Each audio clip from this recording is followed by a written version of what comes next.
I'm Mohit Lalwani here at the Mahalakshmi Racecourse in Mumbai, where the Asian Racing Conference has just gotten over. The Asian Racing Conference, of course, is the world's biggest horse racing conference, and it was a week that, well, started with an extremely exciting race day.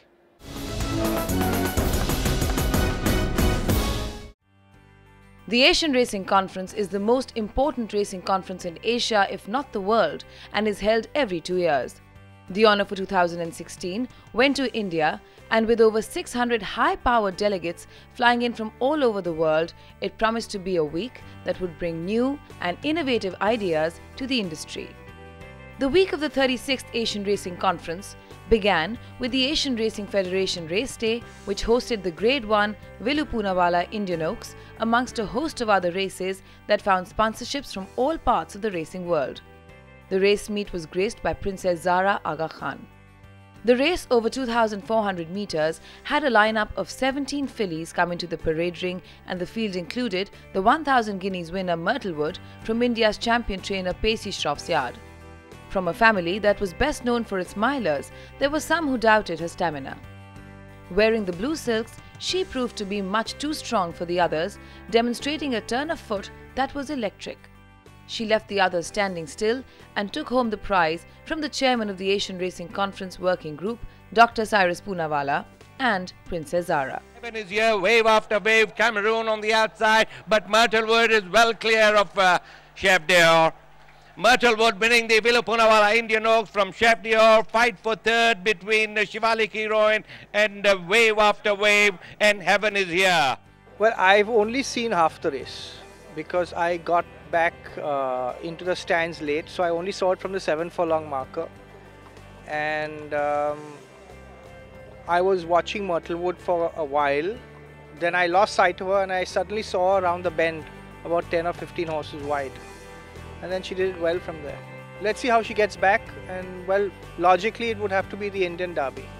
I want to say something specially about the lady that the race was named after, Mrs. Poonawalla. I think she was one of the finest human beings that you could ever come across, and I think this race is aptly named after her. I'm really happy that I could win it.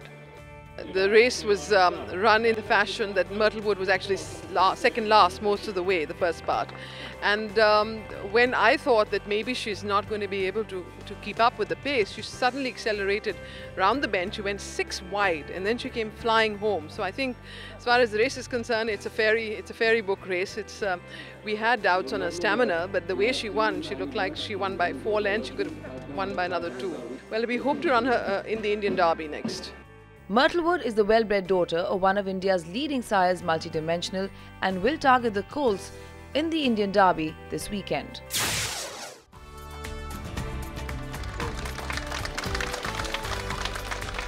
And Princess Zara Aga Khan doing the honours and bringing the royal touch to this presentation.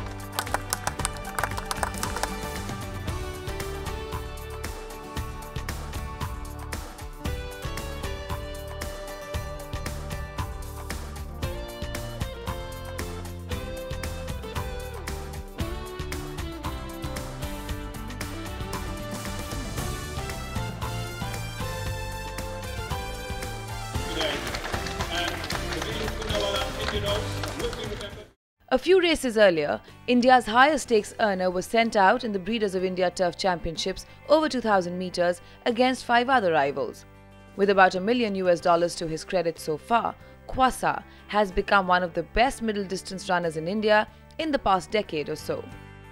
Carrying a heavy impost of 60 kilos on his back, he stretched away powerfully from his rivals despite being a touch underdone according to his connections. Kwasar on the outside, just a shade ahead there of Booker Jones. He's being made to work here today. Kwasar by about half a length to 1 length now, the good of Booker Jones and Shivalik Shahs.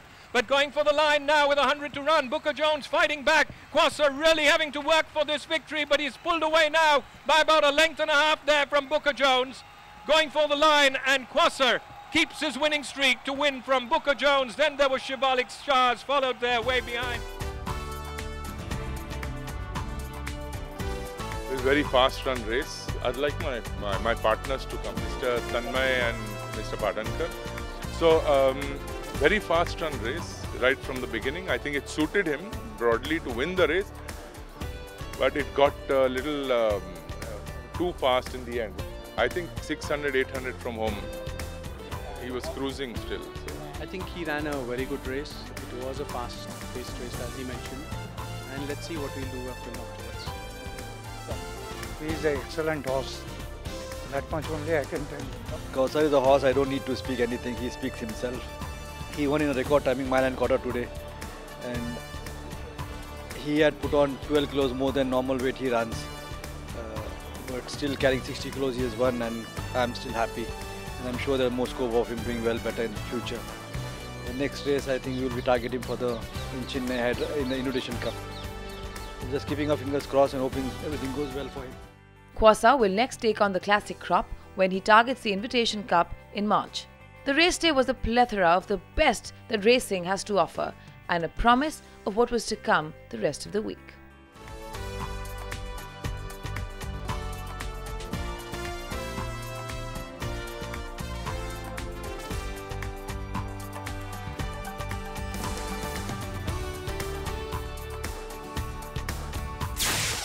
And an incredibly talented filly, she will be targeting the Indian Derby next. We'll take a short break on that note.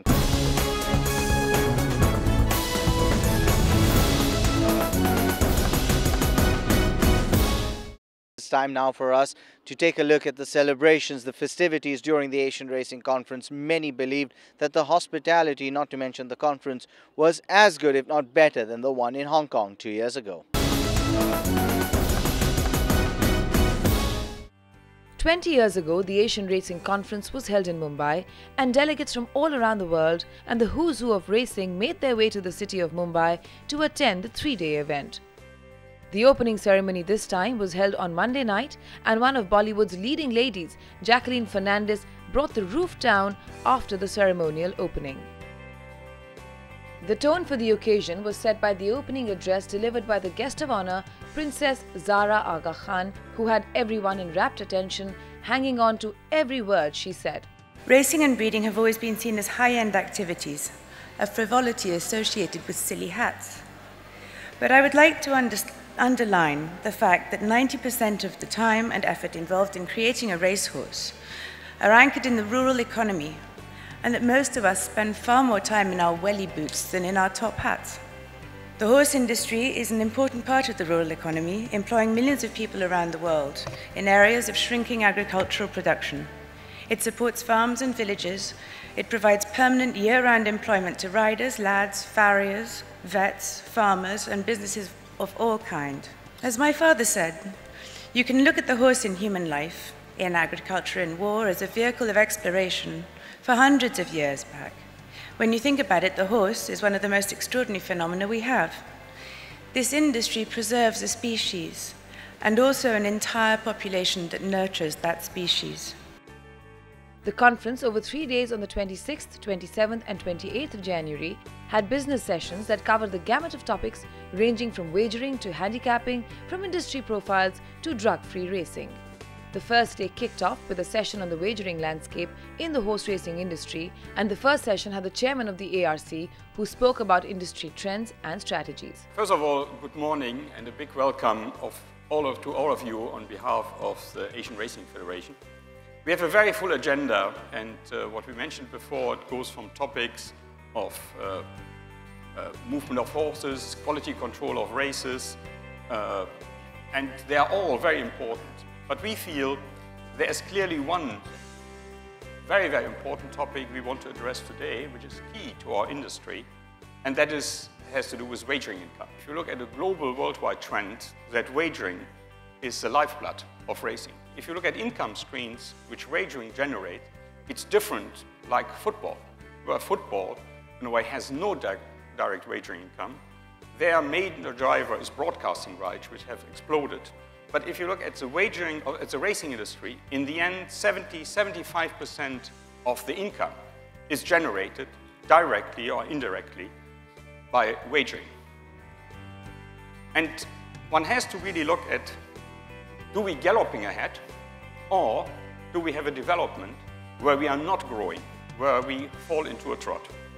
So when you look at that you don't see growth, then to sustain your business, to sustain in a way especially the significant necessary investment for a customer experience, you have to find different income sources. The RWITC has managed to put Mumbai on the racing map, and it highlighted that marketing horse racing had to be innovative and find multiple platforms from which to position its assets. In possibly a feat that is unmatched, the RWITC may be the only race club in the world that has almost every race day sponsored by a corporate house. Sponsorships is the heart of our marketing program. Growth in sponsorships at the RWITC has been exponential, from virtually nothing a decade ago to a situation where we have a sponsored race every weekend through almost 8 months of the year. Our annual sponsorship at the ongoing Mumbai season this year would be over $15 million US. We attract contributors from across the industry spectrum, covering real estate, liquor, chambers of commerce, lifestyle, breeders, and more. It is not about just selling 1 or 2 or 3 races in a year, but one every week, which makes our task all that more challenging. We have set a high benchmark and perhaps is the single most factor that has set our club in a league of its own. Drug-free racing and doping has always been a subject that is at the forefront of policy making, and the Asian Racing Conference was fortunate to have the chairman of the IFHA, Louis Romanet, who spoke about the International Federation's anti-doping remit. Now we're facing the 21st century where we have to go further. We are going from medication control to doping control. So we have addressed the problem of therapeutic substance. We now have to address the problem of some specific doping agents which are difficult to find. We have the new challenge of gene doping and the possibility of the modification of the heritable genome which must be strictly forbidden. And so clearly we will permanently have to advance in order to follow all the scientific evolutions which we have. As was mentioned by the previous speaker, clearly the global integrity of racing is fundamental. It's a basic principle. That must be our permanent priority for the confidence of the betting people, on the punter, but also for the breeding industry. We are there to select the best breed in order that they will go back to stud and reproduce, and these horses must run clean of medication. That's very important. And we must, in our policy, we must cover the whole life of the thoroughbred, from its conception to its final retirement, and we must ensure full traceability and have permanent access to every horse and total transparency. We cannot accept that a horse suddenly disappears for 6 months, you don't know where he is, and he suddenly comes back and he wins a Group 1 race. I think that's not what's acceptable. That's why we must develop control in training. China could become the next frontier for horse racing, and while there are multiple players venturing into what may be the world's biggest racing market in the future, the Hong Kong Jockey Club has begun to execute its program for development there. It's the Hong Kong Jockey Club's approach to the development of this software, which I'll concentrate upon today. But before doing so, let me give you some context by explaining the rationale for our involvement. First, as you will have appreciated by now, I think, but it bears point, elaborating on the point that the club has a long history of contribution and engagement in mainland China. This includes, but it's not limited to contributions connected with the horse industry. Secondly, as you're aware, the development of racing in the region is a core mission of the Asian Racing Federation, and as the host of the ARF Secretariat, the club takes this mission very seriously. Finally, there is in a sense a natural extension occurring here. Take for example the training of jockeys, work riders and stable staff. The vocational training capabilities we've built up in Hong Kong are already being deployed in mainland China. Since 2012, we've been delivering this training for our existing labour force needs across the border in Guaming. From this year, we'll commence training of locally recruited youth to become part of the skilled workforce at the Shungfa Training Centre. You will appreciate, therefore, that we are, in a very real sense, a natural partner to work with the governing bodies in China on the development of this nascent sport. As Winfred indicated in introducing this session, the club's entered into 2 such partnerships, one with the China Horse Industry Association and one with the Chinese Equestrian Association. Now, these partnerships have a broad compass. The week was resplendent with entertainment and hospitality that certainly set a benchmark for South Korea to follow as the next host in 2 years. And the racing poet could not have demonstrated the passion that many have for the sport any better. Why do they come on that June afternoon to the top of a hill at the capital's edge? Why sit in traffic for half of the day? Why are they here? Well, they've gathered to pledge an allegiance to one, and for centuries they've come to witness the run of the boy who'll be king, whose name could be sung for as long as men sing, who's proved that he holds all the aces you need, assuming the mantle that greatness bestows by placing himself at the head of his breed to put to the sword the most worthy of foes. Why do the names of the victors stand tall when a name is a name can mean nothing at all? Ask when you walk down your street or afar, have you heard of Nijinsky, Milreef, or Shergar? Do you know what I mean when I speak in hushed tones? Do you know what I mean when you can't describe joy? Do you get what they get when one rises alone? Why the blood still runs fast at the mention of Troy. This is the Derby, and this is the race that the rest of the world, through its name, find a place for their own measurement, for their own litmus test, to find a horse worthy of calling the best. And it all started there, upon high Epsom Downs, where the greatest still fight for the greatest of crowns, where men stand as one, whether blue blood or red, whether born of the street or in purple are bred, and they stand here to cheer, and they stand here to call, and they stand to acclaim one who rose above all. This is the Derby, and this is the race. This, the Kingmaker. Hold tight, take your place. Thank you very much.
Well, and it was a tremendous conference, and well, I think the highlight for many was Princess Zara. We'll take a short break on that note. We traveled next to the Poonawalla Stud Farm for a stallion show day. Don't go anywhere.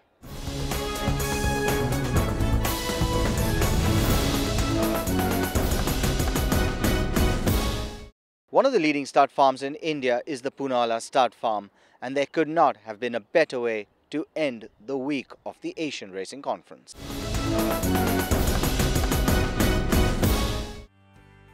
With all the business sessions and the hard work out of the way, it was time to treat the delegates to a day in the sun. The Poonawallas opened their hearts and the gates to their majestic stud farm to welcome everyone for the afternoon. The delegates and guests also got a glimpse at some of the farm's best horses, and everyone was in awe. As the conference wound down to a close, it was time to get a last word on the takeaway from this mega event. Well, first of all, it's my first time to India, and I think it's made such a great impression on many of us, myself included, about what a great destination India is. The conference itself, I thought was extraordinary. The business sessions were very informative, very well attended. I think it was one of the greatest conferences in the 36 conferences that the Asian Racing Federation has held. It was terrific, and it's going to be a great building block for Korea, because I think the momentum will continue as we go to Korea, and it'll get even greater. And so I think it's just a great thing that everybody can come together and kind of come together for a week and really walk away with a better industry. It was a great conference. I think it's always very difficult to fill 3 days of conference.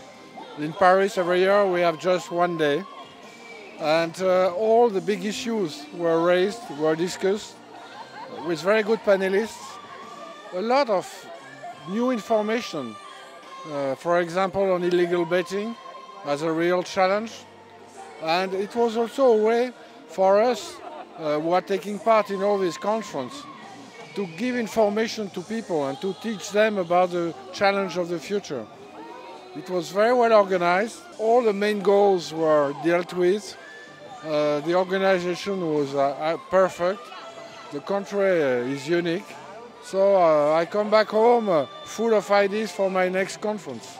I personally think some people came to me and saying that was probably even the best conference we had in relation to content.